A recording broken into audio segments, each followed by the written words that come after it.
लग्नानंतर घरात एक शब्द कायम ऐकू येतो. अहो, ऐकलत का? हा शब्द इतका साधा असतो, पण त्यातली भावना मात्र खूप खास.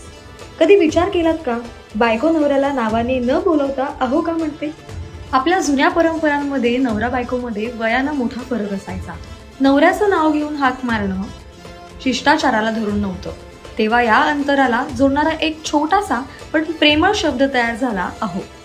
पण हा शब्द फक्त परंपरेतून आला असं नाही. संस्कृतमध्ये अहो म्हणजे भाग्य, आनंद, आपुलकी. मनात आदर असेल, जिव्हाळा असेल किंवा समोरच्याचं महत्त्व वाटत असेल, तेव्हा हा शब्द नैसर्गिकपणे तोंडातून येतो. लग्नानंतर नवरा हा स्त्रीच्या आयुष्यातला महत्त्वाचा आधार बनतो. त्याच्याशी बोलताना प्रेम, आदर आणि जवळीक या सगळ्या भावना एकाच शब्दात उतरतात, ते म्हणजे अहो. आणि गंमत म्हणजे हा शब्द ऐकताना नवऱ्यालाही आपुलकीची ऊब जाणवते. जणू काही नात्यातलं गोड प्रेम एका हलक्या आवाजात व्यक्त होतं. आज काळ बदलला, पद्धती बदलल्या, नावानं हाक मारणंही सगळीकडे नैसर्गिक झालंय. पण अहो मध्ये दडलेलं प्रेम अजूनही तसंच आहे. म्हणून अहो आजही प्रत्येक घरात तितक्याच प्रेमाने ऐकू येतं.